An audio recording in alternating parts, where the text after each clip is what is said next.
प्रातः क्लास चल रहा था 17/5/1967। तीसरे पेज की मध्यांत में बात चल रही थी।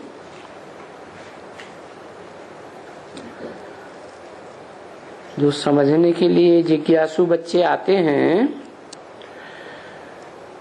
तो पूछते हैं कि इस राजयोग का लक्ष्य है नर से नारायण बनना।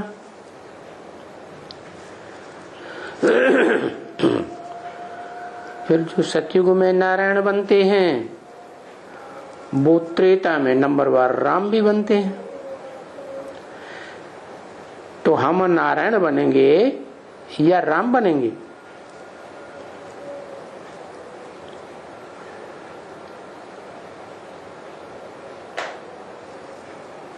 तुम बच्चों ने तो समझा हुआ है कि इस दुनिया में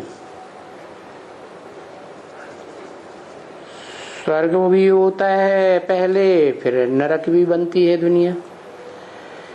क्योंकि दुनिया की हर चीज पहले सतो प्रधान, फिर रजो प्रधान, फिर तमो प्रधान बनती है। हर प्राणी मात्र, हर पदार्थ, हर तत्व इन 3-4 अवस्थाओं से पसार जरूर होता है। जैसे बच्चा है तो महात्मा कहा जाता है। कोई ज्यादा टेंशन नहीं, माता पिता की गोद में प्रसन्न रहता है। फिर बड़ा होता है, किशोरावस्था में आता है, संगी साथियों का संग का रंग लगता है स्कूल में, तो सब तो सामान्य कहेंगे।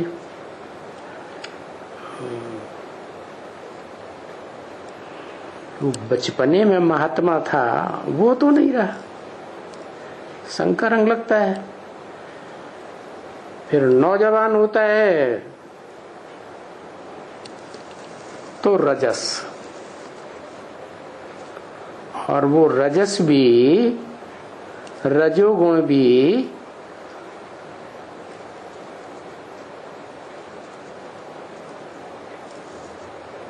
माताओं में, कन्याओं में ज्यादा होता है नौजवान होने के बाद, या पुरुषों में होता है?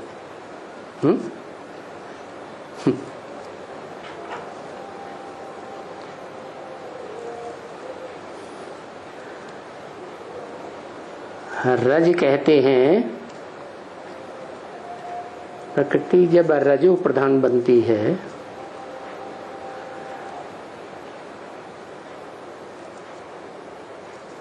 स्त्रियों की मासिक धर्म से कनेक्टेड बात है रजस।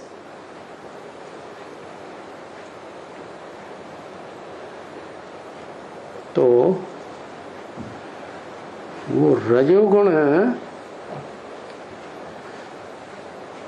कन्याओं माताओं में ज्यादा आता है। क्यों?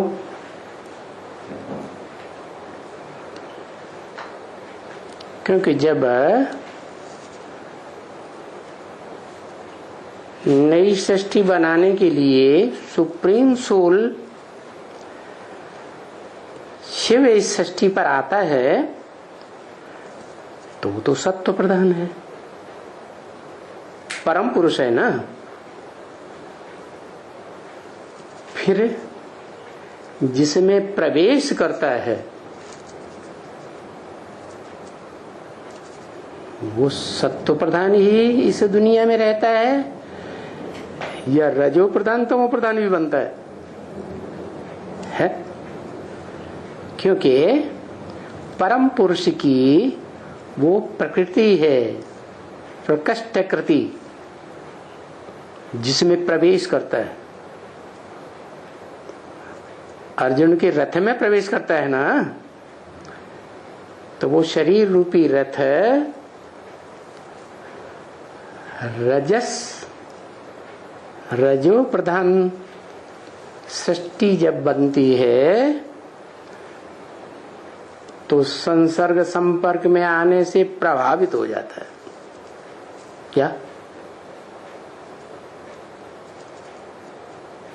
आत्मा भी प्रभावित हो जाती है और 5 तत्वों का शरीर भी प्रभावित होता है। तो रिजल्ट क्या हुआ? परम पुरुष जो पुरुष ही है 100% सदैव, और वो जिसमें प्रवेश करता है उसको भी आप समान इस मनुष्य सृष्टि में परम पुरुष हीरो पार्टधारी बनाता है ना। तो बनाता है, इसका मतलब आत्मिक रूप धारण करने वाली जो आत्माएं हैं बिंदु बिंदु, उनका बाप शुद्ध आत्मा है 100%।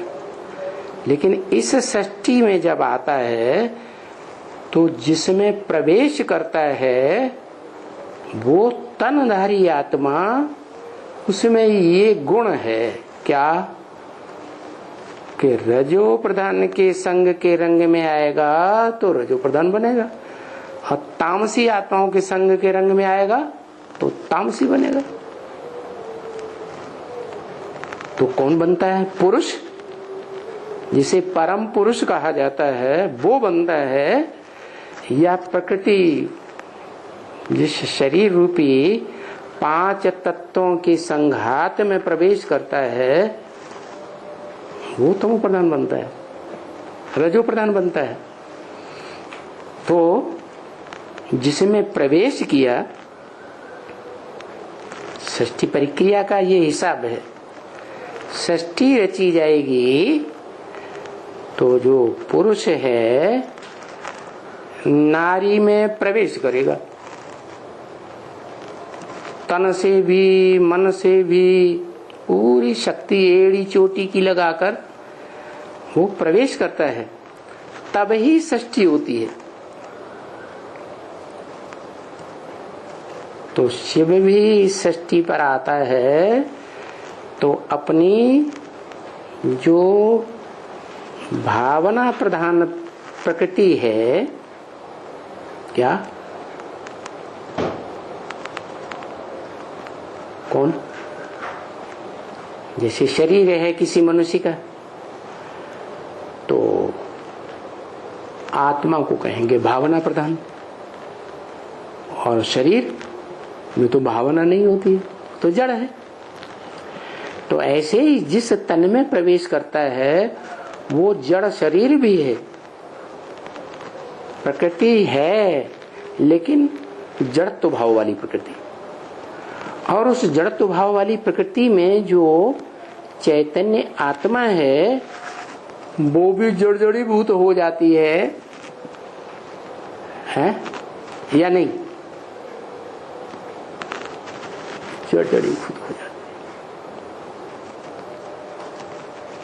लेकिन वो जड़जड़ीभूत आत्मा भी शरीर के संपर्क में आकर के चेंज होगी या नहीं होगी? चेंज होगी।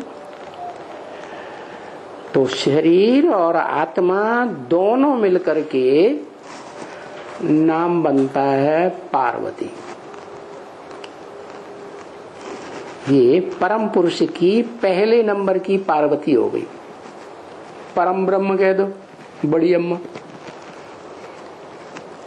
क्या? जैसे त्रिमूर्ति देवियां है ना, 3 देवियां, जैसे 3 देवता माने जाते हैं, तो 3 देवताओं 3 देवियों में बड़ी देवी कौन मानी जाती? पार्वती। तो इसीलिए शिव बाबा ने ब्रह्मा के तन से बोला तुम सब पार्वतियां हो। क्या?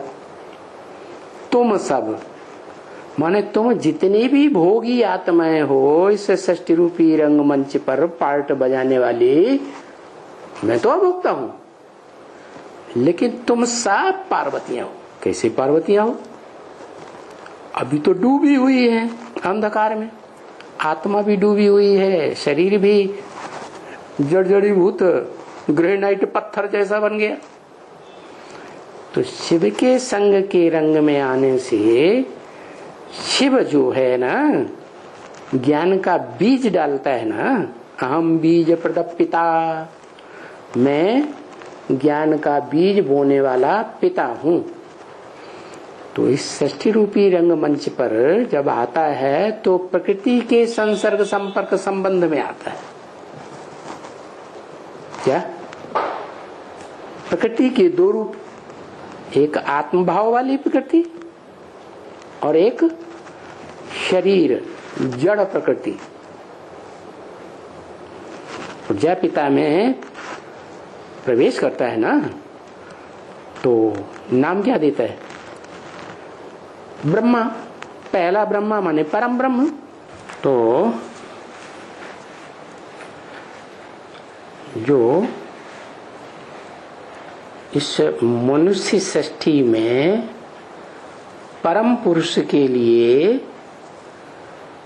जो पहली पहली माता है, जिसके दो रूप बताए, गीता में भी बताया, परा प्रकृति और अपरा प्रकृति। परा प्रकृति माने परे ते परे स्टेज में रहने वाली, आत्म भाव वाली, और अपरा प्रकृति माने थोड़ी नीची किस्म की, थोड़ी नहीं पूरा ही जड़त्वमयी, जड़ भी स्वभाव वाली, जैसे ज्ञान को पकड़ती ही नहीं। तो दोनों का समावेश आदम के शरीर में है। आदम, एडम, मूर्तिमान शंकर, उसमें वो आत्मा भाव वाली प्रकृति भी है और जड़त्वमयी देह की प्रकृति भी है। दोनों मिलते हैं तो कब मिलते हैं? दोनों तब मिलते हैं जब शिव आकर के परिचय देता है। क्या? आदम को क्या परिचय देता है? कि तुम देह नहीं हो। क्या? इस भौतिकवादी दुनिया में, भौतिकवादी धर्म पिताओं के बीच में रह करके तुमको जो संग का रंग उनका लग गया है, तो तुम अपन को पंचभूतों का संघात देह समझते हो। तुम देह नहीं हो। क्या? देह तो विनाशी है, जड़त्वमयी है। तुम तो चैतन्य आत्मा हो। है? बताता है ना? बताता है या बुद्धि में बैठता भी है आदम को? है? हाँ, ये थोड़ा टाइम तो लगता है सुनने में, समझने में और प्रैक्टिकल में धारण करने में। तो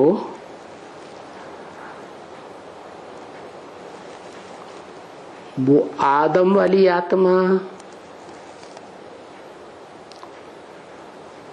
जो इस मनुष्य सृष्टि रूपी रंगमंच पर जो भी मनुष्य आत्माएं हैं, उन बिंदु बिंदु 500-700 करोड़ आत्माओं के बीच में वो शिव ज्योति बिंदु बीज रूप बाप का पार्ट बजाता है। तो बाप को तो पहले चाहिए क्या? माता। तो जिस पुरुष तन में प्रवेश करता है उसका नाम क्या रखा? ब्रह्मा, पहला ब्रह्मा। जैसे दादा लेखराज में प्रवेश किया तो नाम रखा ब्रह्मा, लेकिन वो तो बाद वाला ब्रह्मा है। इससे पहले ही ब्राह्मणों की दुनिया में ओम मंडली का संगठन था। ओम मंडली नाम की ब्राह्मणों की दुनिया थी आदि वाली, तो उसमें कोई पीयू नाम का था जिसके द्वारा वही जो देवी देवता सनातन धर्म का मूल ग्रंथ है, मूल शास्त्र है, श्रीमद् भगवत गीता। दुनिया में एक ही शास्त्र है जिसका नाम है भगवान का गाया हुआ गीत ज्ञान का। बाकी दुनिया में कोई शास्त्र नहीं है, न कुरान, न धम्मपद, न बाइबल, कोई भी धर्म शास्त्र नहीं जो भगवान के द्वारा गाया हुआ बोला हुआ हो। तो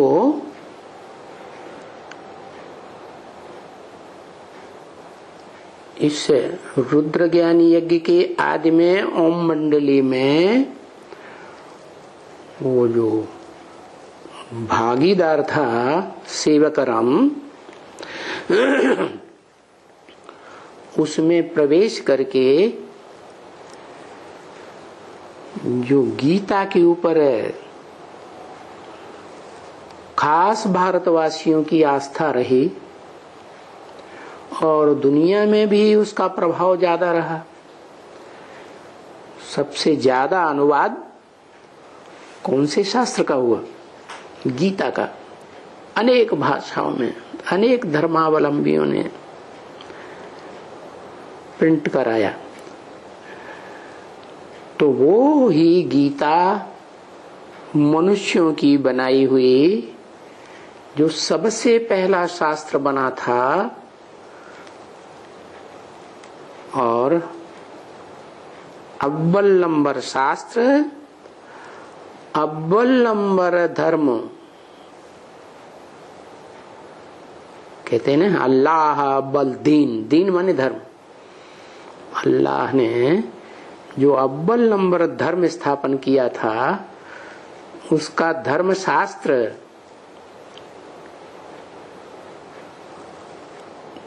तैयार हुआ। माना भगवान इस सृष्टि पर आते हैं तो जो दुनिया बनाते हैं, नई दुनिया, उसके लिए संविधान की रचना करके बताते हैं। ईश्वरीय संविधान, उसका नाम क्या है? श्रीमद् भगवत गीता। तो उस गीता के क्लैरिफिकेशन श्लोकों के ओम मंडली में दिए जाते थे। जो बोला है ब्रह्म वाक्य कि मैं शास्त्रों का सार सुनाता हूं। क्या इसका मतलब? जो सार सार की बातें हैं वो बताता हूं। बाकी तो मनुष्य गुरुओं ने ढेर सारी शास्त्रों में मिक्सचरिटी कर दी। क्या सबसे पहले शास्त्र बनाने वाले कौन थे? वो ऋषि मुनि, दाढ़ी मूंछ वाले भिखारी मनुष्य, जो 2500 वर्ष पहले दूसरे धर्मों के धर्म पिताएं आए तो उनके संसर्ग संपर्क में संबंध में आकर के भिखारी बन गए। तो उन्होंने मिक्सचरिटी की भिखारी बुद्धि से। तो वो मिक्सचरिटी की बातें मैं नहीं सुनाता हूं शास्त्रों से। उनमें जो अव्वल नंबर शास्त्र है, स्वयं भगवान ने बोला है, बरबली सुनाया। जैसे और धर्म पिताएं आते हैं ना इस सृष्टि पर, तो बरबली सुनाते हैं या शास्त्र लिखते हैं। कोई बाइबल, कोई कुरान, कोई धम्म पद या सिखों का वो ग्रंथ, गुरु ग्रंथ साहब, क्या उनके धर्म पिताओं ने लिखा था? नहीं, उन्होंने तो मुख से बोला, उनके फॉलोअर्स ने बाद में लिखा।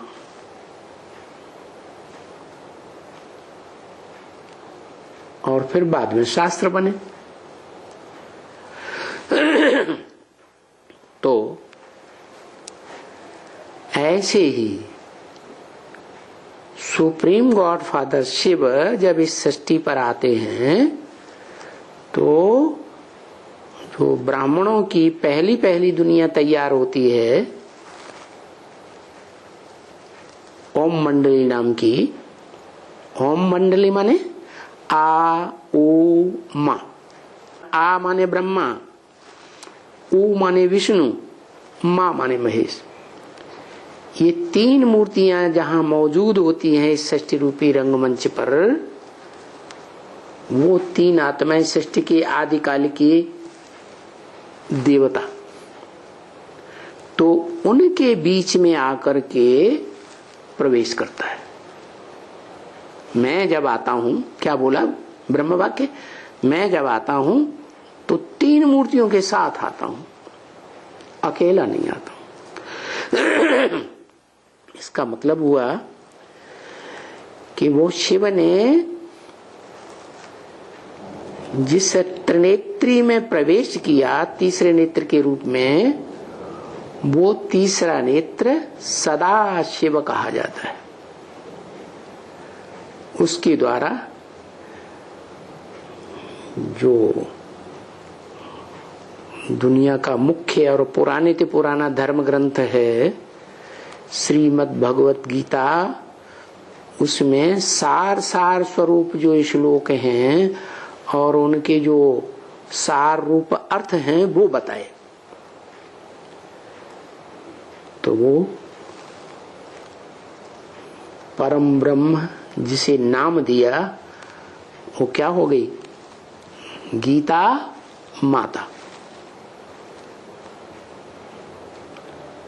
अब उसे गीता माता नाम कह दो, चाहे दुनिया की बड़े से बड़ी माता नाम कह दो, पार्वती कह दो। हाँ, ये इशारा दे दिया कि तुम सब बच्चे पार्वतियां हो, माने तुम सब आत्मा बिंदु बिंदु मनुष्य सृष्टि के जो भी मनुष्य आत्माएं हैं, जब तक संपूर्ण पुरुषार्थी रूप में स्मृति के आधार पर ज्योति बिंदु में नहीं टिकेंगे, तब तक मैं इस तमो प्रधान दुनिया से, तमो प्रधान तन से, बंधन से छूटने वाला नहीं हूं। मैं पार नहीं लगूंगा। क्या कहा? माने शिव भी ब्रह्म वाक्य बोलते हैं ना, मुझे पति तन में आना पड़ता है, पति दुनिया में आना पड़ता है माने मजबूरी है, मजबूरी से छूटना चाहता है। तो बताया मैं पुरुष हूं। जो पुरुष होते हैं ना, वो सब बताया शरीर में है तो पुरुष सब दुर्योधन दुशासन। क्यों? क्योंकि जिस प्रकृति के संसर्ग संपर्क संबंध में आते हैं तो प्रभावित हो जाते हैं। एक मैं शिव ही ऐसी आत्मा ज्योति बिंदु हूं जो प्रभावित नहीं होती हूं, परंतु फिर भी जब तक तुम आत्माएं बिंदु बिंदु सारी मनुष्य सृष्टि की आत्माएं पार लगाने वाली संपन्न आत्मा न बनो 100%, क्या तब तक मैं इस सृष्टि रूपी रंगमंच को तामसी दुनिया को, इस तामसी शरीर को छोड़कर इस दुनिया से पार पार लोक में सत्य धाम में नहीं जा सकता। तो पहले नंबर की पार्वती कौन सी मनुष्य आत्मा हुई है? उसको कहेंगे आदम। इस मनुष्य सृष्टि का पहला पुरुष मनुष्य। और शिव जब आता है तो उसको ज्ञान देकर अंदर में आत्मा में ये धारणा होती है कि मैं शरीर नहीं हूं, मैं तो आत्मा हूं। लेकिन कैसी आत्मा? आत्म भाव वाली आत्मा तो हूं, लेकिन 5 तत्वों के संघात शरीर के संबंध में आकर के मैं भी जड़जड़ी भूत हो जाती। क्या आत्मा है ना? कलयुग के अंत में तामसी बनती है ना, कामी, क्रोधी, लोभ, मोह और अहंकार। देह का अहंकार इतना चढ़ जाता है कि वो अपने स्वरूप को ही भूल जाती है कि मैं ज्योति बिंदु आत्मा हूं, या मैं किसका बच्चा हूं, ये भी भूल जाती है।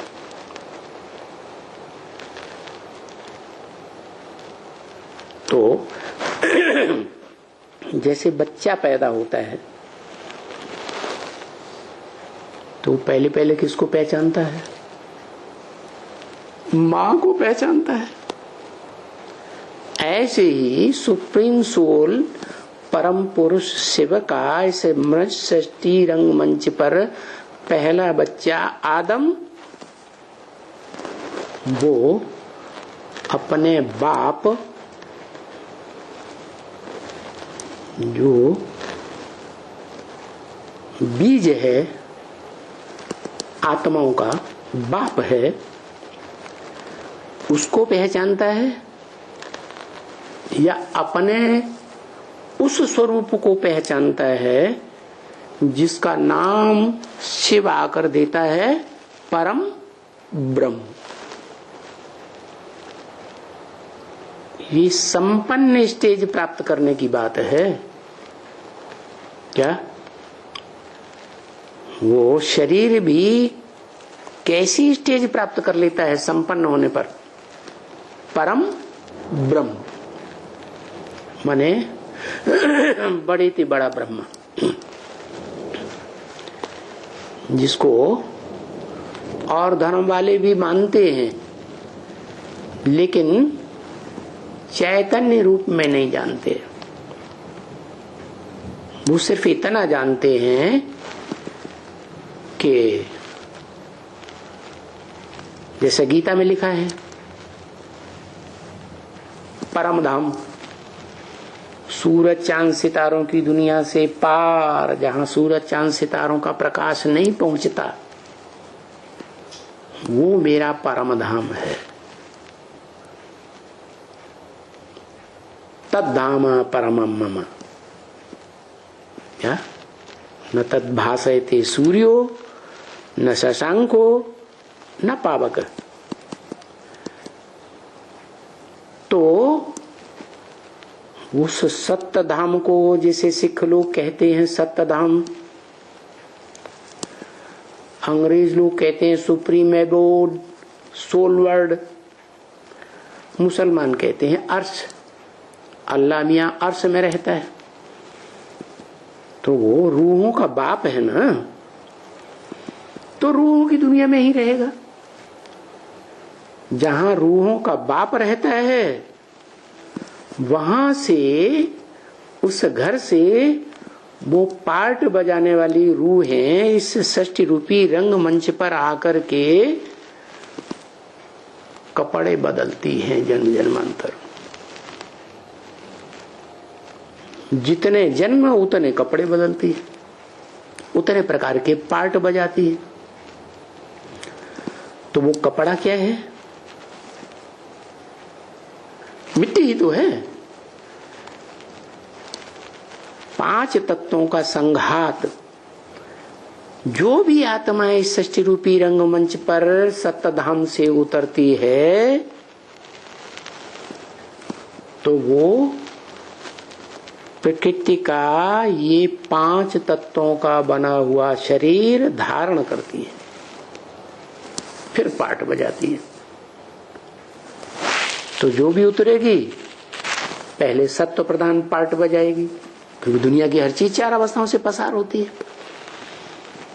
पहले सत्युग में सत्व प्रधान, त्रेता में सत्व सामान्य, द्वैतवादी द्वापर युग में जब दूसरे दूसरे धर्म पिताएं, धर्म, दूसरे दूसरे राज्य, दूसरे दूसरे कुल, दूसरी दूसरी मतें स्थापन होने लगती हैं, तो द्वैतवादी द्वापर युग में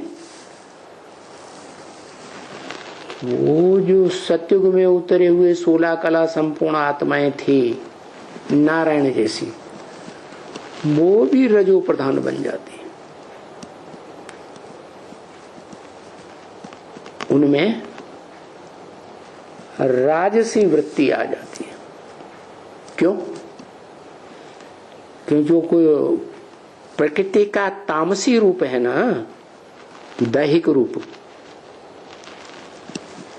वो धर्म पिताओं के संसर्ग संपर्क में आने से, संबंध में आने से रजोगुण को फट से धारण करती है।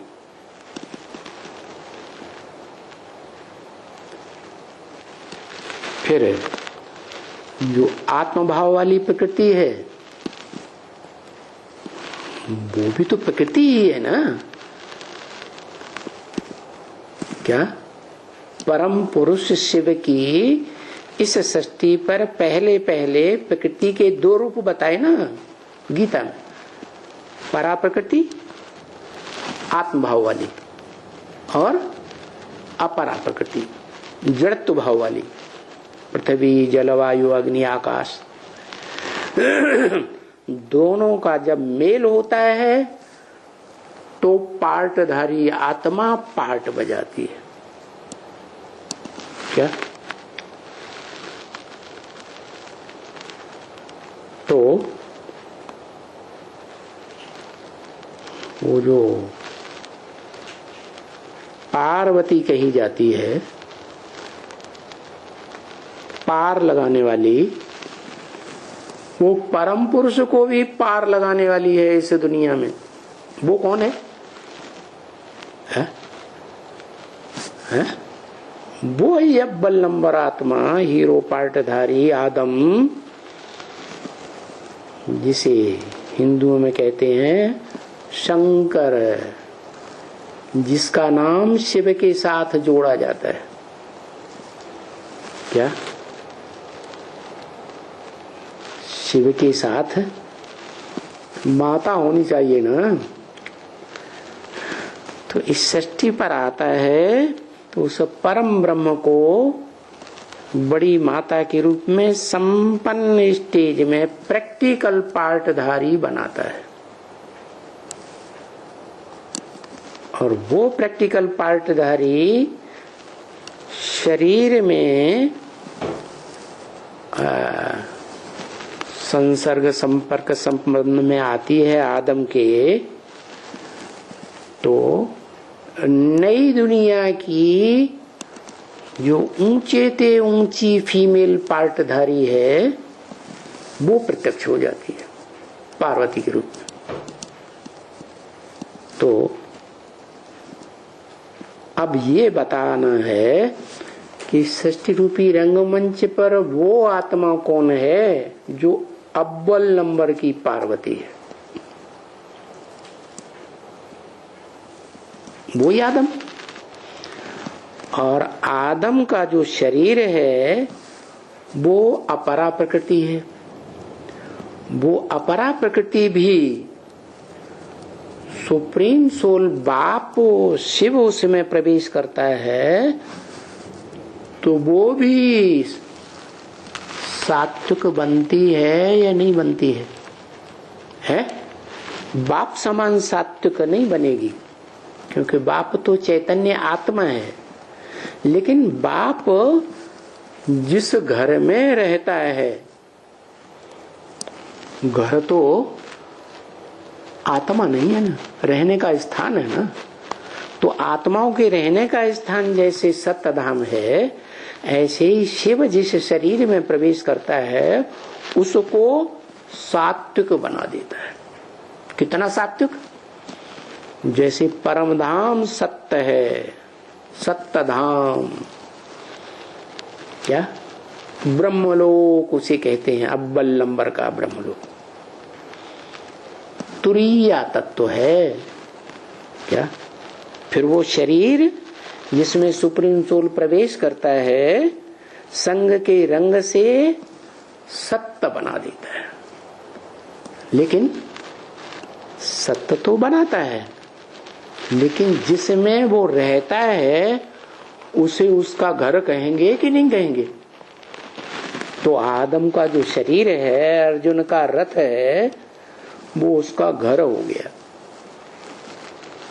जैसे आत्माओं का घर परमधाम है, सूरज चांद सितारों की दुनिया से पार, वैसे इस सृष्टि रूपी रंग मंच पर शिव सुप्रीम जिस रथ में प्रवेश करता है तो अपने संग के रंग से क्या संसर्ग संपर्क संबंध में आते आते उसे क्या बना देता है? सत्य बना देता है। माने 5 तत्व भी 100% सत्य बन गए। किसके? वो एक हीरो पार्टधारी आत्मा के। तो सत्यधाम हो गया कि नहीं है? ब्रह्मलोक हुआ ना। जो ब्रह्मलोक हुआ, उस ब्रह्मलोक में ब्रह्मा का जो रचयिता बाप है वो भी होना चाहिए। तो रचयिता बाप शिव, लेकिन शिव कहता है आत्माओं से, और जिस मनुष्य सृष्टि के मुखिया आदम में प्रवेश करता है उसके तन में आकर कहता है कि मैं तुम्हें आप समान बना के जाऊंगा। तो परा प्रकृति को भी आप समान बनाता है। माना आदम की आत्मा भी आत्मभाव वाली शिव बाप समान बनती है। तो दुनिया में ये परंपरा चल पड़ी कि बाप का जो बड़ा बच्चा होगा उस बड़े बच्चे को बाप सारी प्रॉपर्टी सौंप देता है। तो शिव के पास क्या प्रॉपर्टी है? शिव है क्या? अरे वो अखूट सत्य ज्ञान का भंडार है, जिसे अंग्रेज लोग कहते हैं God is truth, truth is God, और गॉड इज वन। तो वो अकेला तो निराकार है। सृष्टि तो नहीं रची जा सकती। अकेला पुरुष सृष्टि रच सकता है क्या? तो इस सृष्टि रूपी रंगमंच पर आता है जहां प्रकृति का कार्य चलता है। उसमें जो परा प्रकृति आत्म भाव वाली आत्मा आदम की, और अपरा प्रकृति देह भाव वाली 5 तत्वों का संघात रूपिणी वो भी है। दोनों का जब मेल हो जाए, कैसे? तब संपन्न बन जाती है। क्या प्रकृति के दो रूप बताए ना, कौन कौन से? परा प्रकृति, अपरा प्रकृति। तो आदम की आत्मा है परा प्रकृति और शरीर है 5 जड़ तत्वों का संघात अपरा प्रकृति। दोनों का मेल होता है तो प्रैक्टिकल में इस दुनिया में पार्ट बजाने वाली पहली आत्मा जो पार्टधारी के रूप में संसार में नई दुनिया हेवन में प्रत्यक्ष होती है उसको कहते हैं महालक्ष्मी। इसलिए यादगार है कि जब दीपावली मनाते हैं, ज्ञान के दीपक जगते हैं, आत्मा रूपी दीपक जगते हैं, तो तब जगते हैं जब वो दोनों प्रकृति, आत्मभाव वाली प्रकृति और शरीर 5 तत्वों वाली जड़ प्रकृति, दोनों मिलकर के एक हो जाए। क्या? तो आदम जो तामसी मनुष्य सृष्टि का जगत पिता है, जगत माने 500 करोड़, वो ही जगत पिता संपूर्ण पुरुष बन जाता है, जिसे हिंदुओं में कहते हैं परम पद, विष्णु रूप। क्या? परम पद माने स्त्री और पुरुष, पुरुष रूप मूर्तिमान शंकर की आत्मा जो कलयुग के अंत में जड़ तुमई बन जाती है, अपने स्वरूप को भूल जाती है, पत्थर बुद्धि बन जाती है, और वो आत्मा ही वास्तव में परा प्रकृति है। किसके लिए? शिव सुप्रीम सोल के लिए। और उसका शरीर जो है वो अपरा प्रकृति है। दोनों सुप्रीम सोल शिव परम पुरुष के संग के रंग में आकर, संबंध संपर्क संसर्ग में आकर 100% जब स्टेज ऐसी बनती है तो दोनों ही सत्य हो जाते हैं इस सृष्टि रूपी रंगमंच पर। आत्मा भी शिव समान सत्य और शरीर भी परम धाम के समान, ब्रह्मलोक के समान जो सोल वर्ल्ड है उसके समान सत्य बन जाता है। तो एक ही शरीर है जिसमें इस मनुष्य सृष्टि का पार्ट बजाने वाली जन्म जन्मांतर की आत्मा भी है। कौन? आदम जिसे कहा जाता है, मूर्तिमान शंकर जिसे कहा जाता है, भोगी आत्माओं में नंबर 1। कल बताया था ना, इस सृष्टि रूपी रंगमंच पर पार्ट बजाने वाली जो बिंदु बिंदु आत्माएं हैं उनमें 2 प्रकार की आत्माएं बताई गई गीता में, क्षर और अक्षर। अक्षर सिर्फ एक ही है, supreme soul God Father Shiv परम पुरुष, और बाकी सब क्षर, क्षरित होने वाली, शक्ति क्षीण करने वाली, संग के रंग में आकर के शक्ति क्षीण जरूर करती है। उनमें भी पहले पहले शक्ति क्षीण करने वाली कौन है? 2 रूप हैं प्रकृति के इस दुनिया में, संसार में, परा प्रकृति आत्मभाव वाली और अपरा प्रकृति देह भाव वाली। वो पहले पहले कौन संग के रंग में आती है?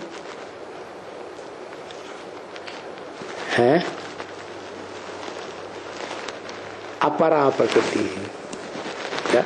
ये प्रैक्टिकल बातें हैं ना। शिव जब इस सृष्टि पर आते हैं, तामसी जगत पिता में जिसे जगन्नाथ काला काला चेहरे वाला दिखाया जाता है, एकदम तामसी है। उस जगन्नाथ में क्या होता है, पहले पहले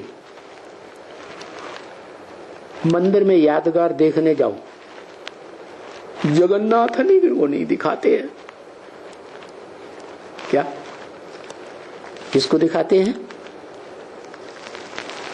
या तो बलराम को दिखाते हैं, और स्त्री रूप में, माता के रूप में अगर किसी को दिखाते हैं तो जो बहन है भगवान की, जगन्नाथ की, सुभद्रा, उसको दिखाते हैं।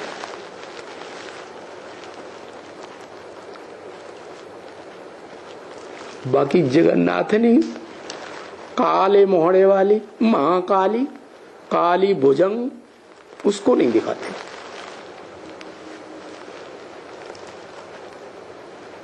कलकत्ते में दिखाते होंगे, क्योंकि कलकत्ता दुनिया के शहरों में एक ही शहर है जो वैश्यालय के लिए बड़ा प्रसिद्ध है। क्या? तो इससे साबित होता है कि आदम वाली आत्मा अंतिम जन्म में जब ब्रह्मा के मुख से निकला हुआ ज्ञान सुनती है, ब्रह्म वाक्य सुनती है, तो वो ज्ञान सुन करके जो आत्मिक स्वरूप धारण करती है, जो पत्थर बुद्धि आत्मा बन गई थी, वो चैतन्य आत्मा ज्योतिबिंदु रूप में अनुभव करती है पहली बार। उसकी डेट भी बता दी अव्यक्तवाणी में। क्या डेट बताई? 5 दिसंबर। इसका मतलब है कि कोई है ब्राह्मण, ब्राह्मण को चोटी होती है ना, तो कोई अव्वल नंबर का ब्राह्मण है जो ब्रह्मा मुख से ज्ञान सुन करके पहले पहले पक्का ब्राह्मण बनता है, आत्म स्थिति की अनुभव करने वाला। किस तारीख को बताया? 5 दिसंबर। माना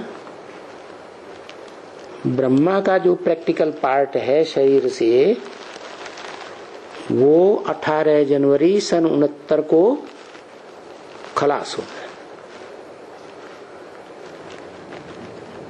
और उसी वर्ष में वो दूसरी आत्मा, जिसलिए कहा जाता है कि यज्ञ के आदि में राम फेल हो गया, बताते हैं ना कि जो सतयुग का पहला प्रिंस कृष्ण है, पहला पत्ता दिखाया जाता है सृष्टि रूपी वृक्ष का,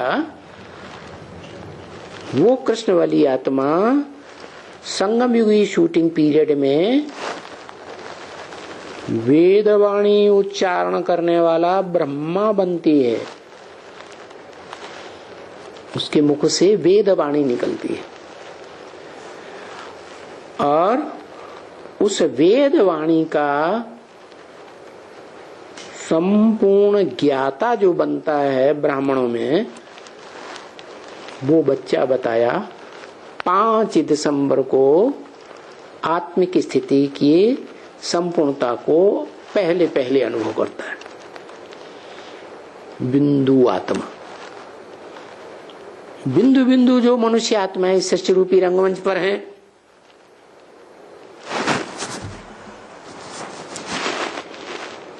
तो क्या करेंगी?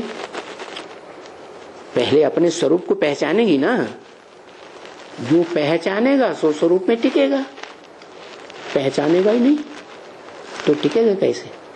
और पहचान देने के लिए ब्रह्म वाक्यों को जानना जरूरी है। ब्रह्मा के मुख से जो वाणी, वेद वाणी निकली, वो पहचानना जरूरी है। जैसे आज की भक्ति मार्ग में एक संस्था चल रही है भारत में,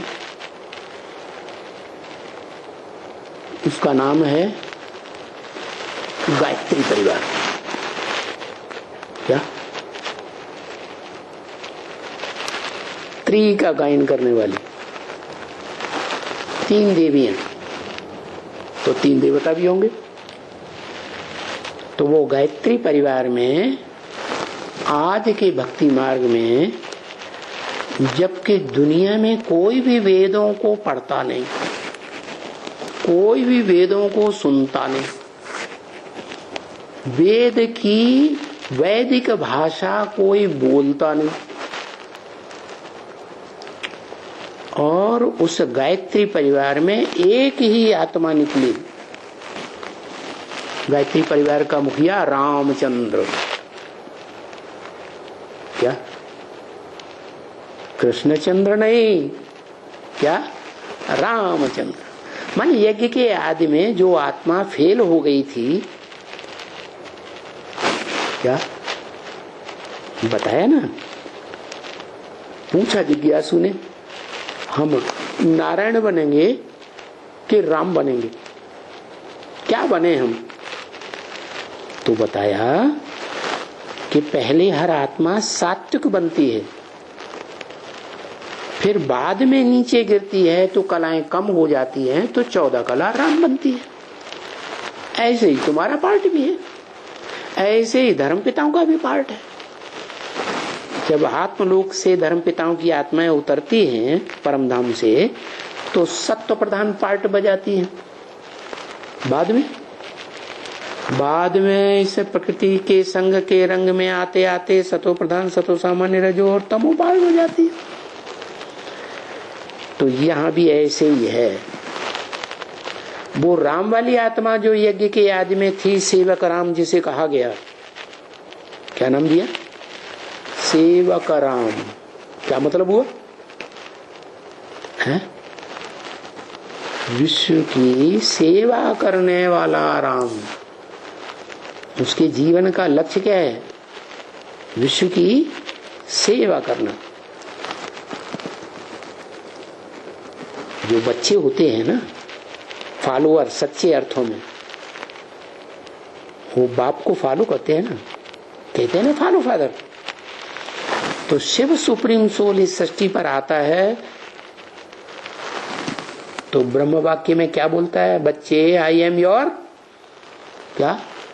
मोस्ट ओबीडिएंट सर्वेंट। किससे बोलता है? बिंदु बिंदु आत्माओं से बोलता है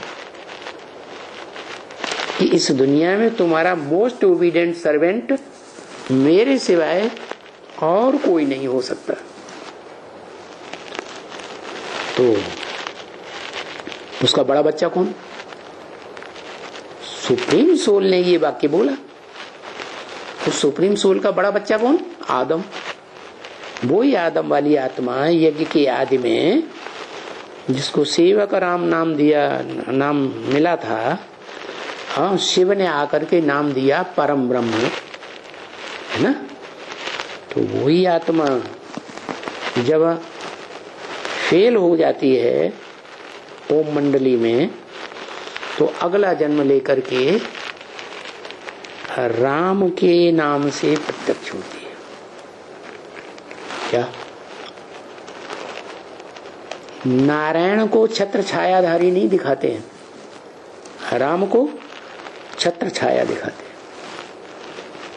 माना ब्राह्मणों की दुनिया में वो आत्मा पूर्वज थे। पूर्वज माने पूर्व माने पहले, ज माने जन्म लेने वाली। तो पहले पहले जन्म लेने वाली आत्मा आत्मिक स्टेज में पहले पहले अनुभव करने वाली साबित हो जाती है 5 दिसंबर को। तो बिंदु बिंदु आत्माओं के बीच में कहें तो बाप कौन और बड़ा भाई दादा कौन है? बाप हुआ शिव, और जिस मनुष्य आत्मा में प्रवेश करता है हीरो पार्टधारी में, वो हुआ दादा। तो ये बाप दादा ओरिजिनल हो गए। भले ब्राह्मणों की दुनिया में ज्यादातर ब्राह्मण हुजूम के हुजूम क्या समझते हैं? बाप है शिव निराकार ज्योति बिंदु और दादा है ब्रह्म, क्योंकि वो यज्ञ की पुरानी हिस्ट्री तो जानते नहीं, पढ़ते भी नहीं, ध्यान भी नहीं देते ब्रह्म वाक्यों पर। जबकि असलियत क्या है?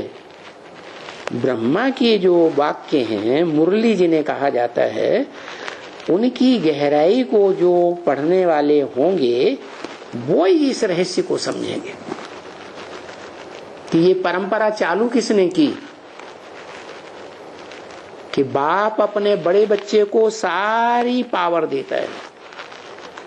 सुप्रीम सोल बाप इस सृष्टि पर आता है, वसुधैव कुटुंबकम की रचना करता है, सारी वसुधा एक कुटुंब बन जाती है, बाप का घर। क्या? तो इसमें बाप कौन और बड़ा भाई कौन? बाप शिव हो गया, बड़ा भाई आदम हो गया, जिसे भारत में कहा जाता है मनुष्यों का बाप जगत पिता, सारे जगत का नाथ जगन्नाथ।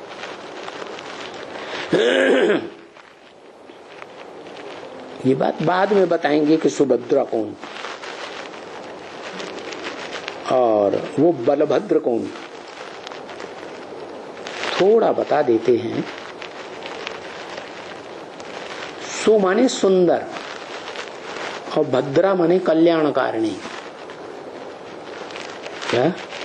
ऐसी आत्मा जो सुंदर ऐसा पार्ट बजाती है कि सबसे जास्ती कल्याणकारिणी गाई जाती है।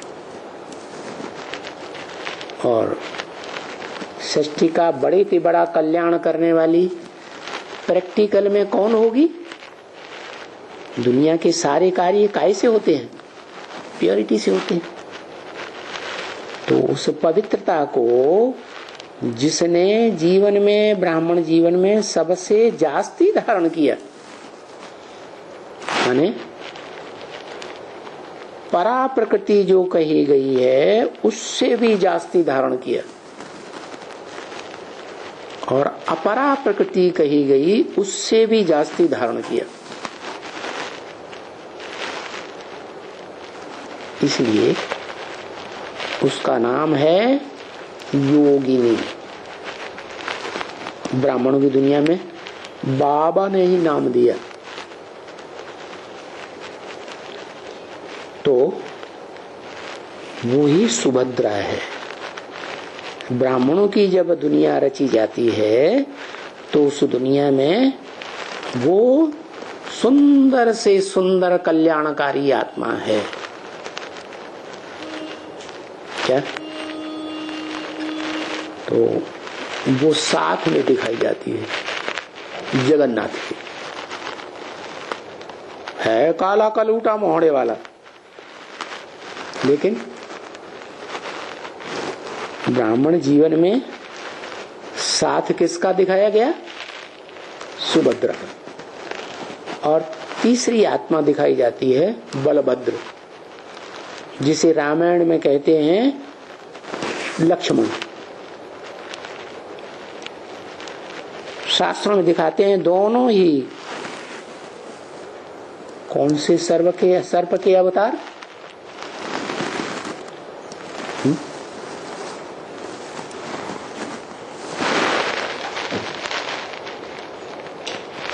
नाम बताओ।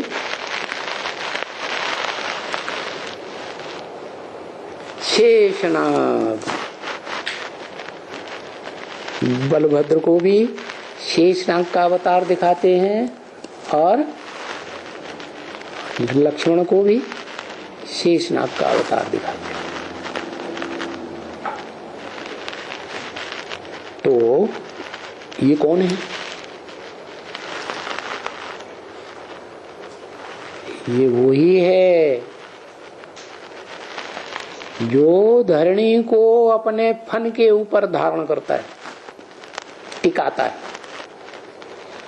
माने दादा लेखराज की आत्मा जब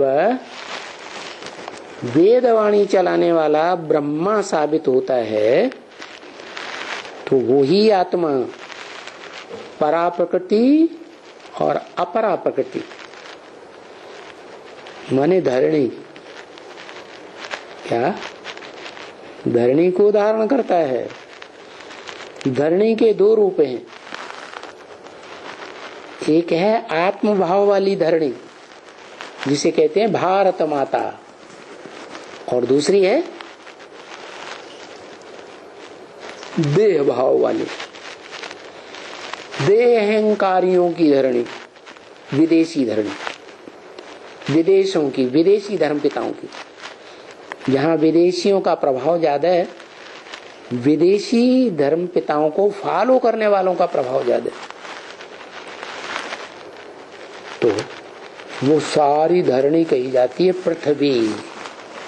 पृथ्वी का अर्थ ही है पृथिव्यात, फैलती है, विस्तार को पाती है, उसको कहते हैं। कब विस्तार को पाती है? जैसे कन्या है, हल्की फुल्की पतली होती है, फिर उसमें जब बड़ी होती है और दुर्योधन दुशासनों जैसे क्या दुष्ट युद्ध करते हैं ना, काय से है? कामांग से, इच्छा हो या न इच्छा हो तो बलात्कार हो गया ना है। और वो दुष्ट युद्ध करने वाले पुरुष चाहे इब्राहिम हो, चाहे बुद्ध हो, चाहे क्राइस्ट हो, चाहे उनके संसर्ग संपर्क में आने वाले ऋषि मुनि क्यों न हुए हों 2500 वर्ष पहले जिन्होंने शास्त्र लिखे,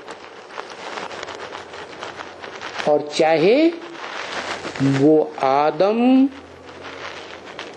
की आत्मा ही क्यों न हो, जो दोनों ही प्रकृति का कंबाइंड रूप है। उसकी आत्मा है परा प्रकृति और शरीर है अपरा प्रकृति। दोनों का कॉम्बिनेशन, वो आदम वाली आत्मा भी प्रभाव में आ जाती है। किसके प्रभाव में? वही दुर्योधन दुशासन का पार्ट बजाने वाली आत्माएं जो परमधाम से उतरती हैं, वो ये नहीं जानती कि सतयुग त्रेता जो भगवान ने सृष्टि रची थी, हेवनली गॉड फादर ने हेवन रचा था, वहां ज्ञान इंद्रियों से पैदाइश होती है, ज्ञान इंद्रियों के आकर्षण से सृष्टि रची जाती है। उनकी बुद्धि में ये बात होती ही नहीं, और वो द्वैतवाद फैल जाता है द्वापर युग से इस सृष्टि में। तो वो प्रकृति के दो रूप हो गए वहां से। क्या? जो प्रकृति महालक्ष्मी बनी थी, क्या महाकाली और महागौरी के रूप में जो प्रकृति सृष्टि के आदि में महालक्ष्मी बनती है, वो ही प्रकृति जब सुख की दुनिया स्वर्ग 2500 वर्ष की समाप्त होती है, तो उस समय वो प्रकृति दो रूपों में बट जाती है। क्या?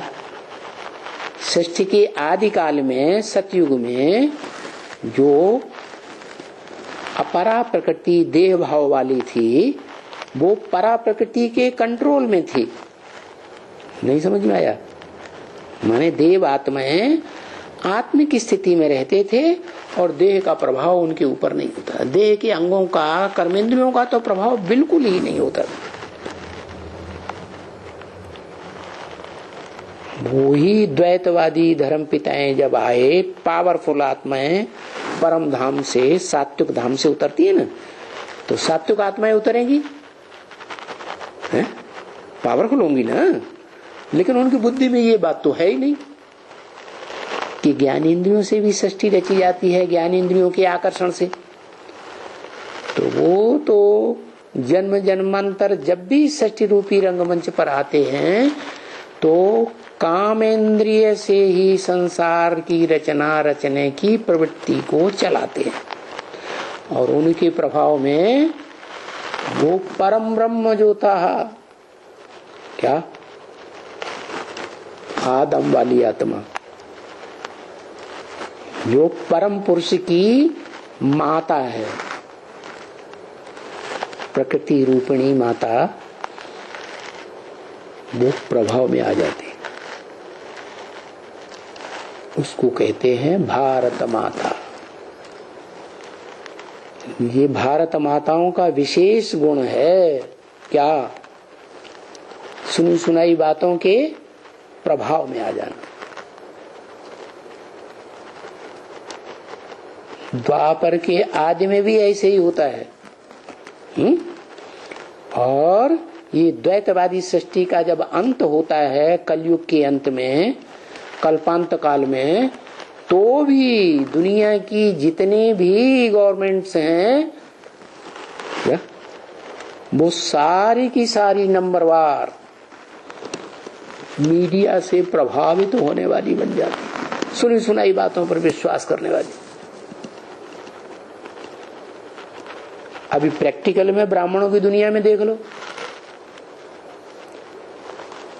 तो सुनी सुनाई बातों से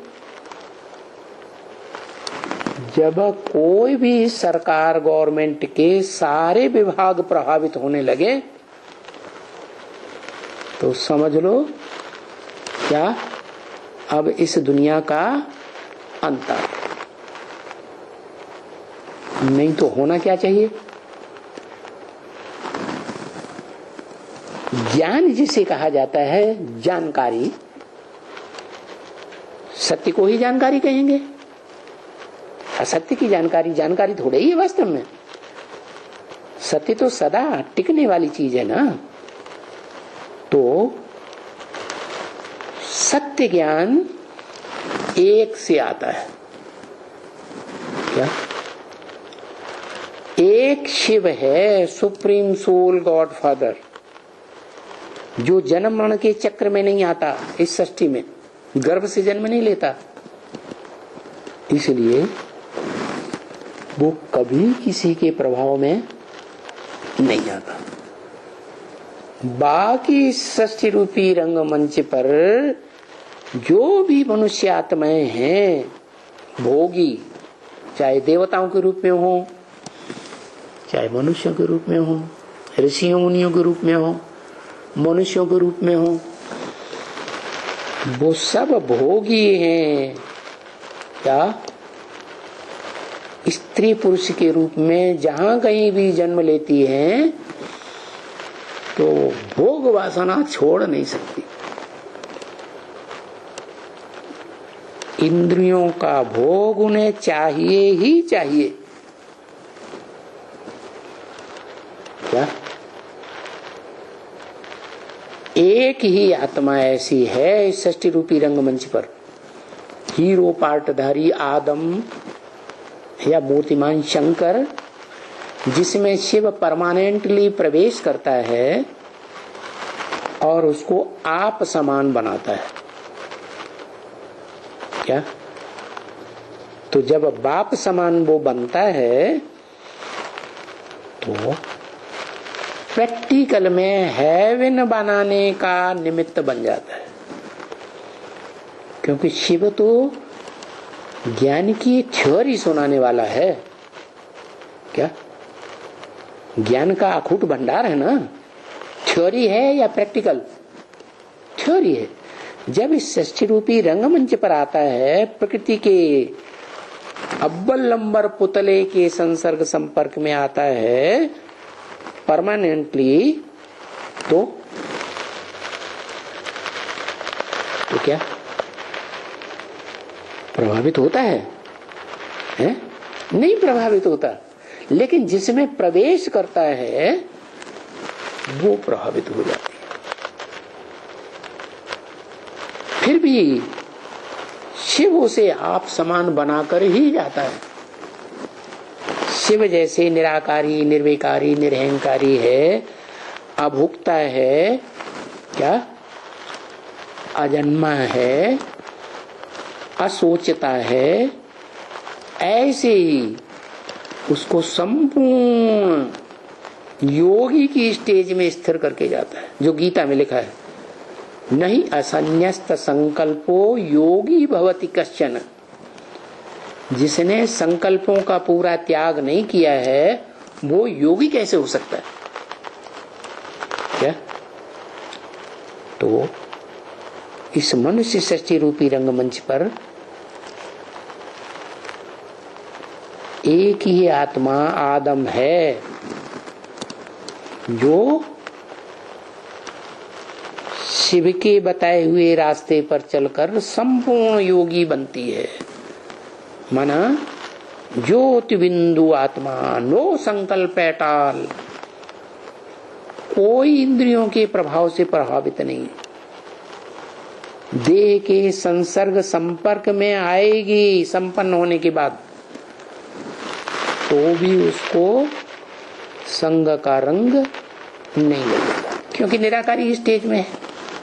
देह की इंद्रियों की स्मृति ही नहीं, देह के पदार्थों की स्मृति नहीं, देह के जो संबंधी हैं, इंद्रियों से संबंध जोड़े जाते हैं ना, उनकी स्मृति ही नहीं। किसकी स्मृति है?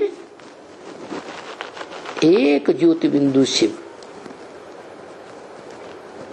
तो उस स्मृति में टिकने का पहला अभ्यासी कौन है? वो ही 5 दिसंबर वाला पहला ब्राह्मण, जिसके लिए बोला है 1976 बाप का प्रत्यक्षता वर्ष। माने वो आत्मा 25 नवंबर जब ब्रह्मा ने शरीर छोड़ा था, जिस वर्ष 69 में, तो उसी वर्ष में वो संसार रूपी जंगल में ज्ञान की दहाड़ मारने वाला शेर आ जाता है। ये 3 शेर दिखाए जाते हैं, आज भी दिखाए जाते हैं नोटों में, अशोक की लाट में, स्टाम्प पेपर पर। वो किसकी यादगार है? ये 3 मनुष्य आत्माएं हैं, ब्रह्मा, विष्णु, शंकर। तो दादा लेखराज ब्रह्मा ने जब शरीर छोड़ा तो उसके बाद वो दूसरी आत्मा इस षष्ठी रूपी रंगमंच पर पार्ट बजाना पक्का आरंभ कर देती है। इसलिए जैसे कोई भी परिवार में बाप होता है ना, तो उसकी आत्मा एक ज्योति बिंदु आत्मा, वो एक मनुष्य आत्मा अपने परिवार का मुखिया। अपने परिवार को कौन सी इंद्रियों से देखता है? आंखों से देखता है ना। इन आंखों से रोशनी निकलती है आत्मा की। ये रोशनी निकलना बंद हो जाती है तो मनुष्य मुर्दा, आत्मा निकल गई।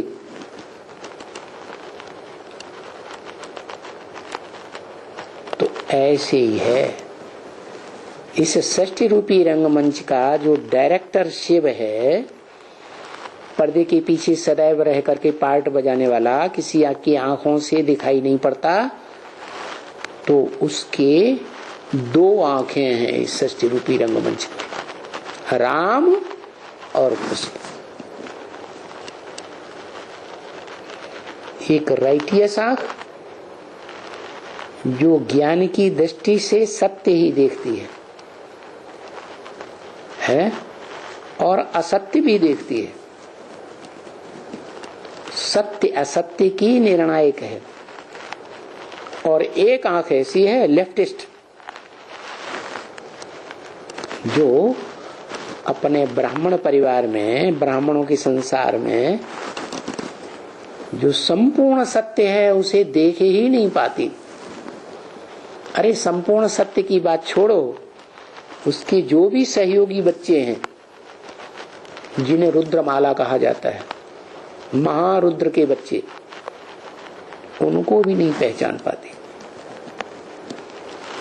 तो वो है लेफ्टिस्ट आंख। कौन? कृष्णवादी आत्मा। क्या? इसलिए नाम रखा है कृष्ण। कृष्ण का अर्थ काला भी होता है। क्या? कालिमा, अंधकार वाली आंख, रोशनी वाली आंख। क्या? चंद्रमा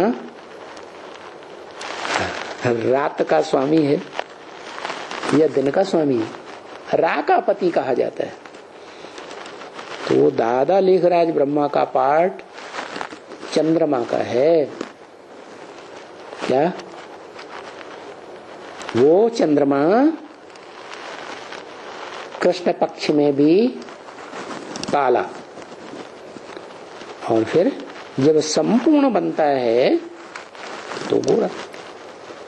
संपूर्ण बनता है तो परमानेंटली उसी जगन्नाथ के साथ दिखाया जाता है। ऐसे तो पुरुषार्थी जीवन में भी साथी है, उसका नाम शास्त्रों में दे दिया वासुकी। क्या? जैसे वसु की औलाद वासुदेव, भगवान कह के बता दिया। ऐसे ही जो वसु मानी धन संपत्ति है ज्ञान की, इस दुनिया में प्रैक्टिकल में धन संपत्ति शंकर,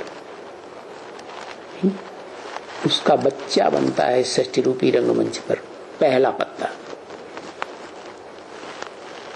तो ये दो आत्माएं हैं जो परम पुरुष की आंखें हैं। इन आंखों का लोन लेकर आता है शिव बाबू। तो बोला क्या बनेंगे? बताया जो मनुष्य सृष्टि का आदि है, आदि नारायण विष्णु रूप,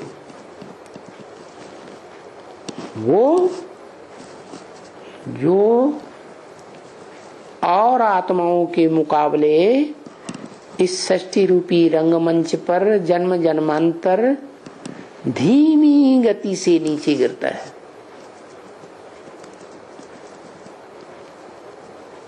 और अंतिम जन्म तक भी ऐसी स्टेज आत्मिक जरूर धारण करके रहता है कि पति पत्नी में कोई विरोधाभास नहीं होता, विष्णु रूप बन के रहता। नहीं तो दुनिया में जितने भी पति पत्नी होते हैं अभी भी देखो, कोई ऐसा नहीं होगा जो कम से कम संकल्पों से न टकराता हो। दृष्टि से टकराता है, वाचा से टकराता है, कर्मेंद्रियों से टकराता है, झगड़ा जरूर होता है, लेकिन एक ही युगल ऐसा है, लक्ष्मी नारायण आदि, जो अपने अंतिम जन्म में 84वें जन्म में आकर के भी कलयुग के अंत में जब तक शिव उसमें प्रवेश न करे तब तक सात्विक स्टेज में रहता है और आत्माओं के मुकाबले। बाकी संसर्ग संपर्क संबंध में आते आते मनुष्य सृष्टि का बाप है ना, तो बाप तो बच्चों के संसर्ग संपर्क संबंध में आएगा, तो संग का रंग लगता है उसको भी। और जब शिव प्रवेश करते हैं तो सबसे जास्ती संग का रंग वो लेता है। क्या? जो कल बताया था कि शिव का प्रवेश होने का पता चलता है कब आता है कब जाता है, तो जिसमें प्रवेश किया उसको पता ही नहीं चला। वो तो समाज की जो पुरानी परंपरा है, सभी धर्मों में ये चल पड़ा कि परमात्मा सर्वव्यापी है भगवान, तो वही बात बुद्धि में भरी हुई है, शिवोहम ब्रह्मास्मि आत्मा सो परमात्मा। तो वो आदम वाली आत्मा, प्रजापिता वाली आत्मा भी क्या अपन को समझ बैठती है, मैं ही भगवान हूं। और जितनों जितनों के संसर्ग संपर्क संबंध में आता है, दैहिक रूप से, दैहिक इंद्रियों के आधार पर, वो सब के लिए भाव भरा हुआ है कि ये मेरे संग के रंग में आने से पवित्र बनेंगे। क्या? तो ज्ञानी है या अज्ञानी है? शुरुआत में तो इतना ज्ञान था ही नहीं। क्या? भले जो भगवत गीता के श्लोकों का क्लैरिफिकेशन मिल रहा था, व्याख्या मिल रही थी, लेकिन वो व्याख्या भी उस समय संपूर्ण नहीं कहेंगे, क्योंकि उसी गीता की व्याख्या वेदों में की गई। गीता है जो मुख से निकली डायरेक्ट, वो है सबसे सात्विक ग्रंथ, धर्म ग्रंथ। बाकी जो वेद निकले या जो भी शास्त्र निकले, उपनिषद निकले हैं, पुराण निकले, वो सब त्रिगुणमयी। इसलिए गीता में लिखा है क्या? त्रैगुण्य विषया वेदा। जो वेद हैं त्रिगुणातीत नहीं है, 3 गुणों से भरे पूरे। निस्त्रैगुण्यो भवा अर्जुन। हे अर्जुन, तेरे को 3 गुणों से परे जाना है, परम ब्रह्म की स्टेज में पहुंचना है। परम ब्रह्म माने ब्रह्मलोक की स्टेज, सत्तधाम की स्टेज, शरीर से भी और आत्मा से भी। ऐसी स्टेज जब धारण करेगा तब तू आदि नारायण के रूप में संसार में नई सृष्टि में प्रत्यक्ष होगा। बाकी ऐसा नहीं है कि नारायण के रूप में प्रत्यक्ष होगा तो 16 कला संपूर्ण नारायण ही बना रहेगा या कलातीत नारायण बना रहेगा। नहीं, 4 अवस्थाओं से तो दुनिया की हर आत्मा को पसार होना है। क्या? क्योंकि ये दुनिया त्रिगुणमयी है, 5 तत्वों वाली दुनिया है। क्या? भले सतयुग आता है, उसमें भी गिरती कला होती है। सतयुग के आदि से लेकर के सत्युग के अंत तक 9 पीढ़ियां, 9 पीढ़ियों में 9 नारायण। वो ही 9 नारायण जो हैं वो द्वैतवादी द्वापर युग में जब उतरते उतरते जन्म लेते लेते आते हैं तो सुख भोगते भोगते कमजोर आत्मा बन जाती ना, तो उन कमजोर आत्माओं में ऊपर से आने वाले धर्म पिताएं प्रवेश करते रहते हैं, उनको अपने प्रभाव में ले लेते हैं। जैसे क्राइस्ट आया, वो तो सत्व प्रधान आत्मा है।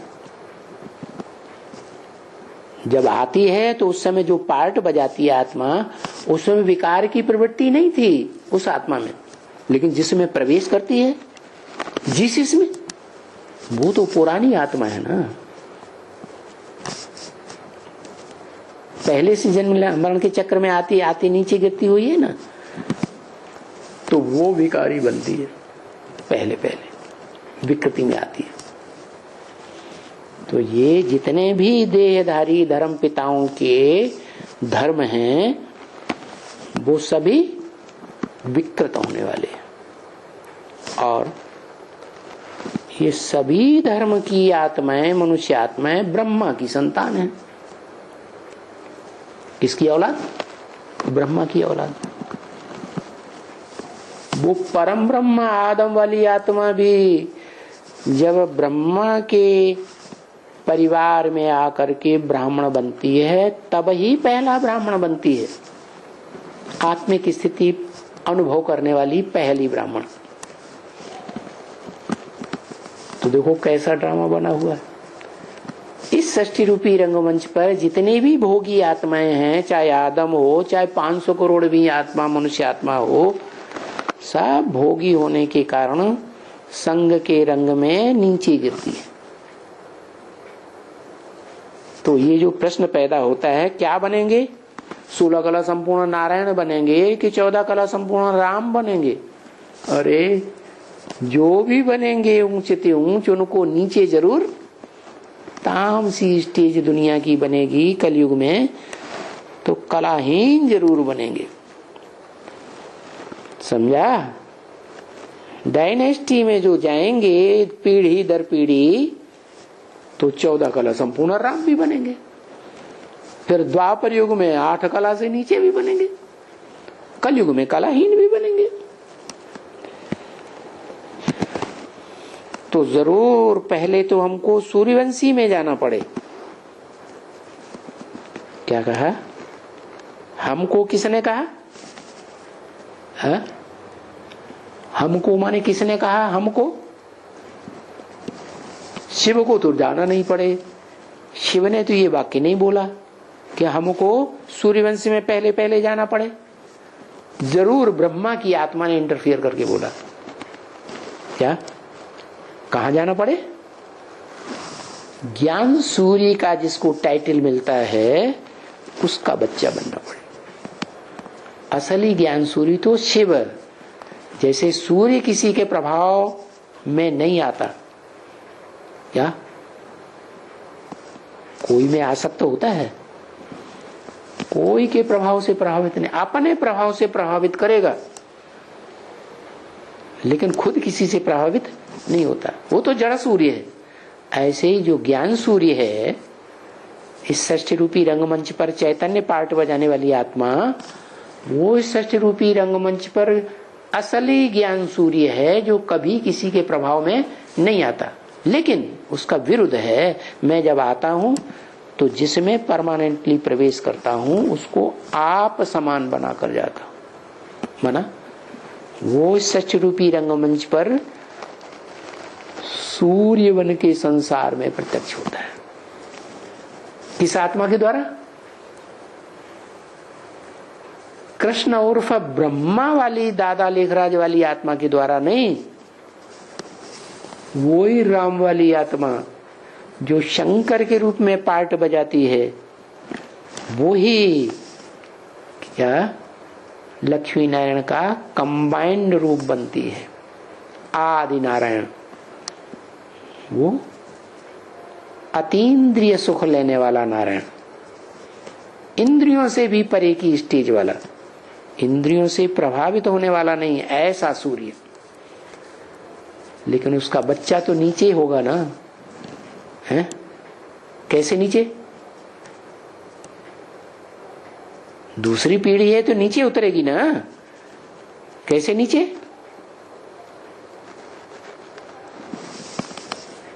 बाप और माँ हैं अतीन्द्रिय सुख भोगने वाले, लेकिन जो राधा कृष्ण बच्चे पैदा होते हैं सतयुग के आदि में, पहला पत्ता मनुष्य सृष्टि के, वो बच्चे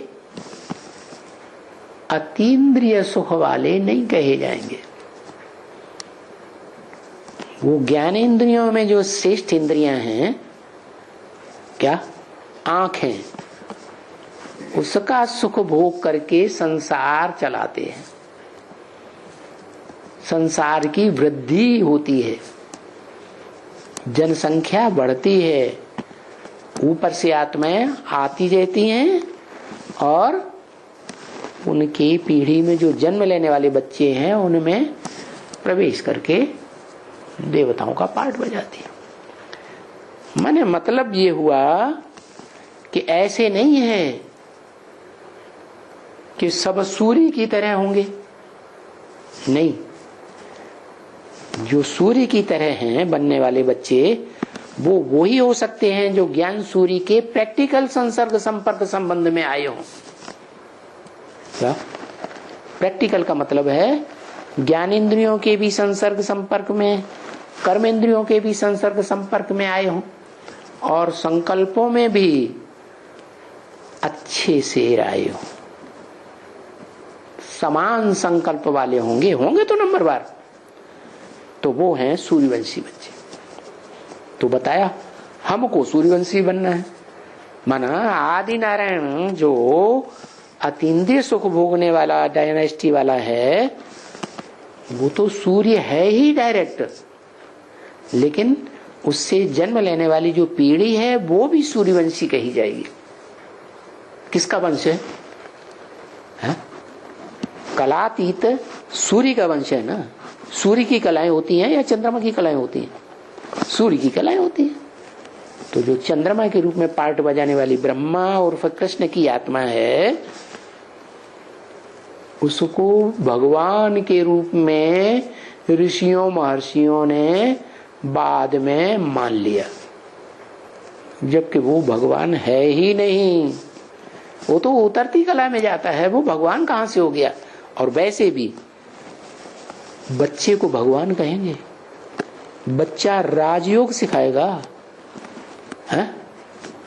राज को जानेगा नहीं। तो हम बच्चों को सूर्यवंशी में जाना पड़ेगा। किसने कहा? ब्रह्मा की सूर्य ने कहा। डायरेक्ट सूर्य के परिवार में आने वाले नहीं बनेंगे साकार शरीर से, लेकिन दूसरी पीढ़ी जो आएगी अतीन्द्रिय सुख भोगने वाले सूर्यवंशियों की संतान, वो भी सूर्यवंशी कहे जाएंगे, क्योंकि सूर्यवंशी कृष्ण को कहा जाता है। फिर जो दूसरी पीढ़ी आएगी वो तो कम कलाओं वाली होगी, उसको तो पक्का देवता नहीं कहेंगे। ओम शांति।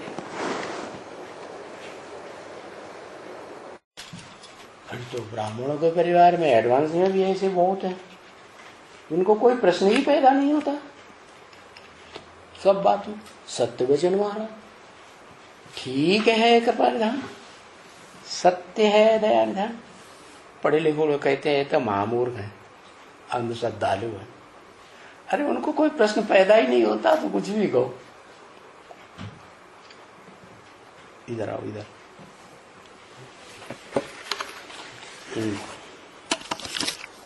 हाँ, बोलो बोलो बोलो। है मतलब प्रश्न न पूछना अच्छा है क्या? गीता में क्या कहा है? परिप्रश्न सेव्यात। सेव्या एक अर्जुन है क्या? सबके संकल्प एक जैसे हैं क्या? तो संकल्प आएंगे या नहीं आएंगे? नंबर 1 नहीं हल करेंगे तो अंदर अंदर घुमाड़ा मचाते रहेंगे। फिर जब तक सामने है तब तो ठीक, और बाहर के दूसरों के वाइब्रेशन में गए फिर बस वो भूत प्रेत अपना अड्डा जमा लेते हैं, वाइब्रेशन पकड़ के। तो क्लियर करना अच्छा है ना। कुछ भी कचरा है तो निकालो, कुछ भी नहीं है। कचरा वाली बातें नहीं, आज के क्लास की कुछ क्लेरिफिकेशन की बातें हैं। हाँ निकालो। आज बताया ना कि जगन्नाथ के साथ ना लक्ष्मी को दिखाते हैं ना महाकाली को। भले कलकत्ते में दिखाते हैं लेकिन जगन्नाथ के साथ तो नहीं दिखाते हैं। दिखाते हैं तो सुभद्रा मतलब योगिनी माता की तरफ इशारा दिया ना। बिल्कुल। तो क्या इसका मतलब ये है कि जब जगन्नाथ के ऊपर कीचड़ उछाला जाता है मतलब कलंकीधर का पाठ बजाते हैं तब साथ निभाने वाली योगिनी ही रहती है, ना जगदम्बा साथ निभाती है और ना लक्ष्मी साथ निभाती है। पालने वाला है उन्हीं के अंडर में रहती है। क्या उनको पालने वाला कौन है? प्रकृति को है। प्रकृतिपति। प्रकृतिपति थोड़ा ही पालता है। प्रकृतिपति तो तब है जब आदि नारायण बनने से पहले उसकी पीढ़ी, अगली पीढ़ी वो नीचे गिरती है उसके प्रभाव में आकर। समझ में नहीं आया, दोबारा बताए। माना जो ब्रह्मा वाली आत्मा है उसके अंडर में दोनों आ जाती है। अच्छा, वो दोनों। हाँ, महाकाली भी, जगदम्बा और महागौरी लक्ष्मी भी उसकी रहबरी में पलती है।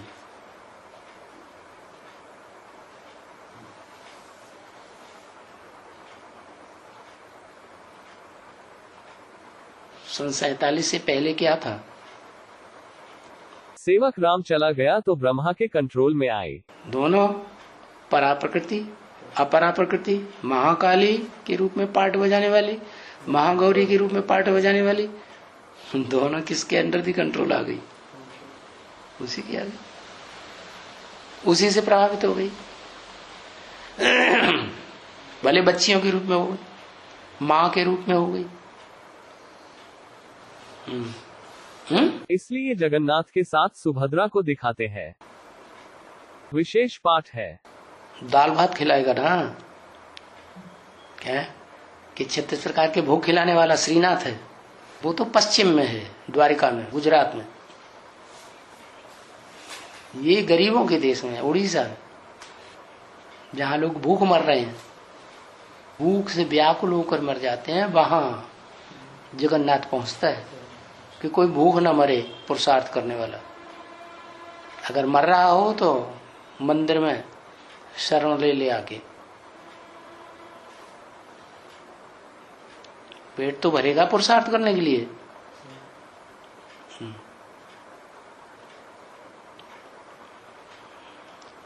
एक और बात बोला ना कि उसके अंदर सत्य ये रहता है, आखिरी जन्म में भी सत्य रहता है कि विष्णु रूप लास्ट में। पति पत्नी कम से कम इतने सात्विक जरूर रहते हैं कि पति पत्नी में आपस में संकल्पों में भी कोई टकराव न हो। दृष्टि का टकराव तो दूर की बात, वाचा का टकराव तो दूर की बात, और कर्मेंद्रियों में जोर जबरदस्ती कर करके एक दूसरे को सुख लेना, वो तो बहुत ही दूर की बात। नहीं तो आजकल तो क्या समझते हैं, शादी कर ली माना बंदूक छोड़ने का लाइसेंस मिल गया, अब कोई रोक नहीं सकता। अब तो जोर जबरदस्ती हम करेंगे क्या? हाँ, जब तक डाइवोर्स न ले लो कोर्ट से।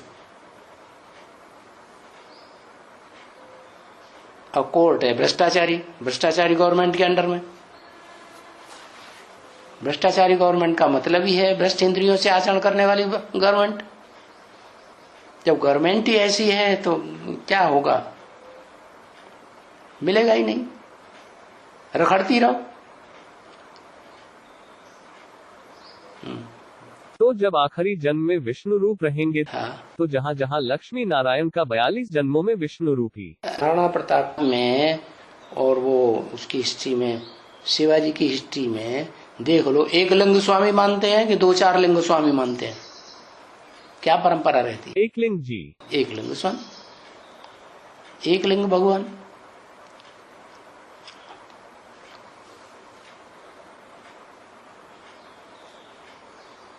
इसीलिए तो बोला कि मुरली में ये वाक्य आया है कि कुछ आत्माएं ऐसी भी हैं, कुछ, ज्यादा नहीं, जो 82-83 जन्म भी सुख में रहती है।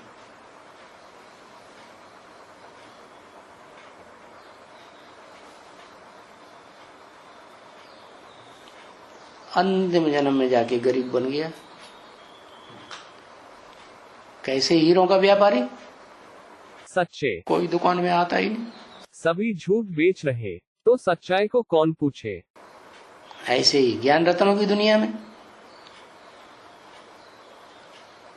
सभी झूठा धंधा करने वाले ज्ञान रत्नों की दुकान, अज्ञान रत्नों की दुकान खोल के बैठे हुए हैं। उनके झूठे हीरे खूब बिक रहे हैं। भौतिकवादी दुनिया अमेरिकन डायमंड बनाए गए, उनके हीरे खूब बिक रहे हैं। वो सच्चा हीरा बेच रहा है तो कोई लेने के लिए तैयार नहीं।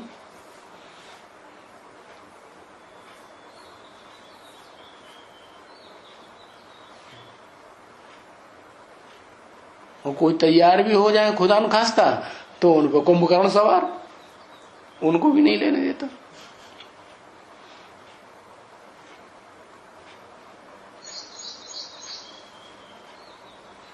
ये दुनिया के हुजूम के वाइब्रेशन का प्रभाव पड़ता है।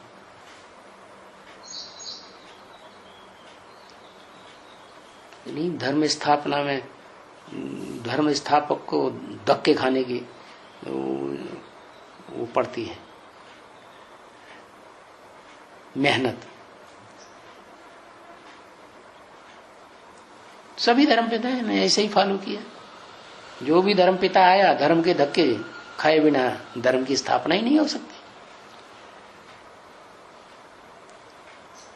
तो बाबा ये जो लास्ट जन्म में भी विष्णु रूप बोला ना, हाँ, गरीब होते हुए भी पति पत्नी के बीच में इतना था, एक दूसरे को साथ देने वाले थे, तो उनको क्या जरूरी पड़ा दूसरी शादी करने के लिए। पुरुष है ना, पुरुष सब मुरली के महावाक्य भूल जाते, क्या किया जाए। पुरुष सब दुर्योधन दुशासन, सब दुर्योधन दुशासन इस दुनिया के हैं। तो उस समय उनको ठेस नहीं पहुंची क्या? अरे वो तो सहयोग और देती है, मैं तो उसे बहन के रूप में रखूंगी। वो तो उनकी इच्छा। मुरली में डायरेक्शन क्या दिया? माताओं को डायरेक्शन दिया कि अगर पति को नहीं मानता है, भोगी है, भोगी तो सारे ही मनुष्य हैं, पुरुष अपना भरोसा नहीं छोड़ेगा, तो वो नहीं छोड़ता है तो तुम क्या करो, उनको परमिशन दे दो, दूसरी शादी कर लो, मैं उसकी सेवा करूंगी दासी बन करके। यहां तक मुरली में बोला।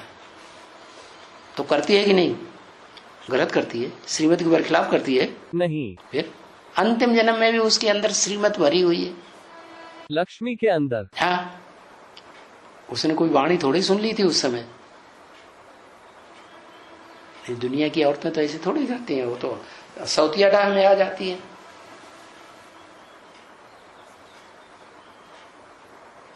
यहां तक झगड़ा चलता है, जहर पिला के मार भी देती है।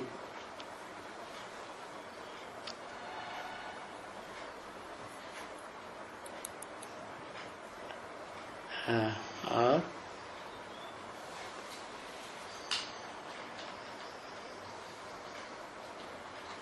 बाबा एक और बात बताया था। आज तो लगता लिख लिया, 2-3 पॉइंट्स नोट कर लिया। 47 से पहले रुक जाओ। एक तो वैसे ही मुरली में ही कम आवाज आती है और दूर होके बैठते हैं। ब्रह्मा बाबा वाली आत्मा है, नजदीक आ जाओ ना। हाँ। वो दोनों परा और अपरा प्रकृति है। माने प्रकृति माने प्रकृष्ट कृति। हाँ जी, हाँ जी। उसको पहले पहले पालन करने वाले वो ही बनते हैं। ठीक है। यज्ञ की आदि में भी वो ही बने क्या? ऐसे नहीं कि सन 47 से पहले 45-47 के बीच में ही बने। अच्छा, शुरू में भी आदि में भी ऐसे ही हो गया। शुरू में भी ऐसे ही हुआ। क्या स्थापना के साथ साथ विनाश वाला भी निकली। तो आत्मभाव वाली प्रकृति स्थापना करेगी और देह भाव वाली परिवार का विनाश करेगा। तो हुआ शुरुआत। आज उसमें ये बोला कि दोनों को धारण करता है। वो कैसे धारण करते हैं ब्रह्मा बाबा? अपने अंडर दी कंट्रोल नहीं लिया या उसके अंडर दी कंट्रोल नहीं चला।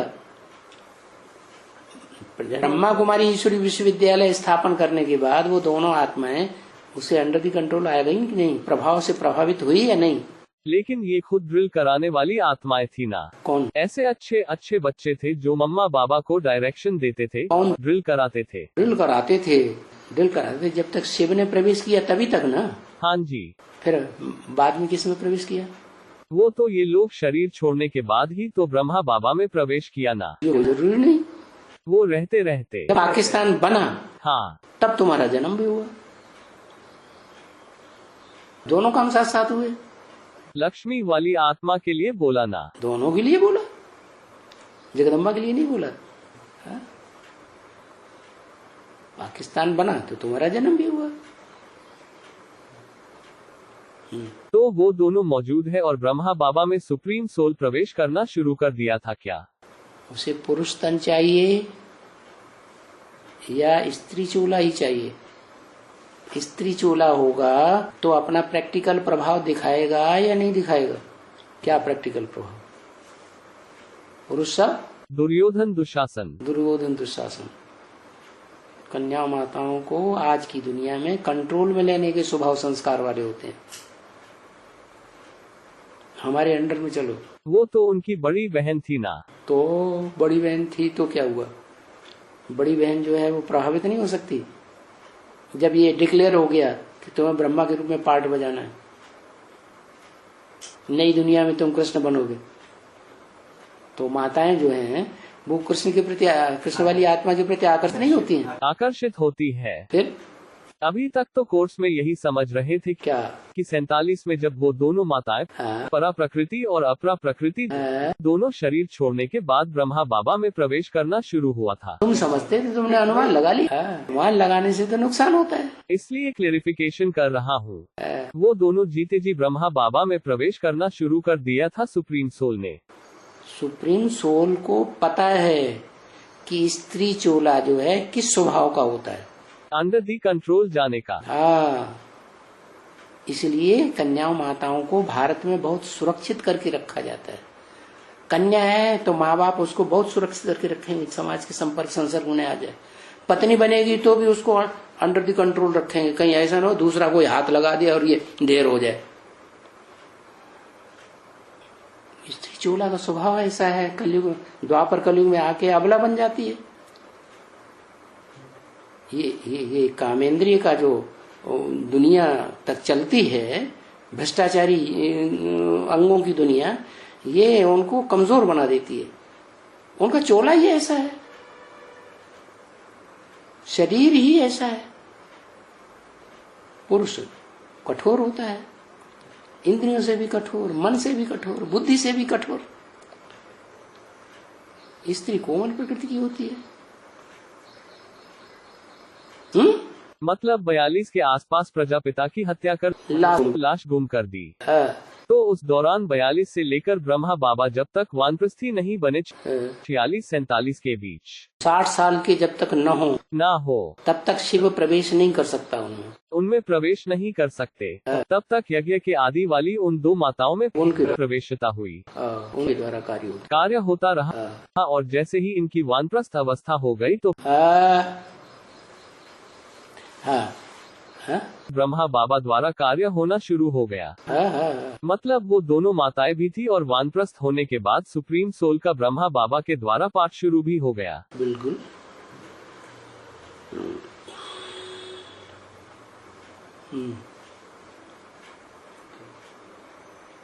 बाबा आज लास्ट में बोला ना कि 3 गुणों से परे रहना है। वो 3 गुण क्या है? सत्य रज तम। एक सुप्रीम सोल है शिव, जो तीनों गुणों से परे सदैव सत्य स्टेज में, सत्व के स्टेज में रहता है।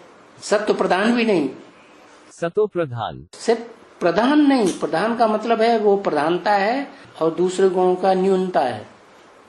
प्रधान भी नहीं, सत, सिर्फ सत, 100% सत, अंश मात्र भी असत्य नहीं, रजो प्रधान नहीं, तमो प्रधानता नहीं।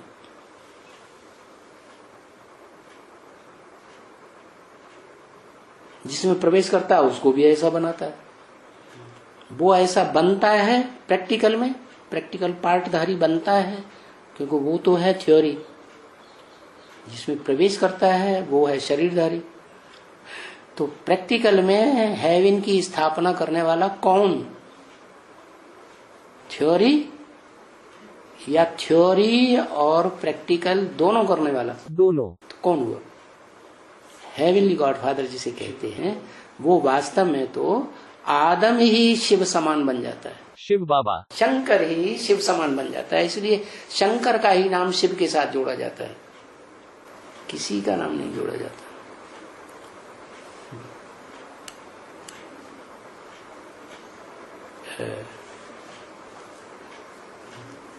बस आज लिखा पट्टी की तो भी इतना ही। क्या करें, नींद आ जाती है तो लिखे कौन? कब तक चलता रहेगा ऐसे? अरे डट के सो लिया करो। है कच्चा खाते हो तो भी ऐसी मुसीबत, डट के खा लेते हो क्या?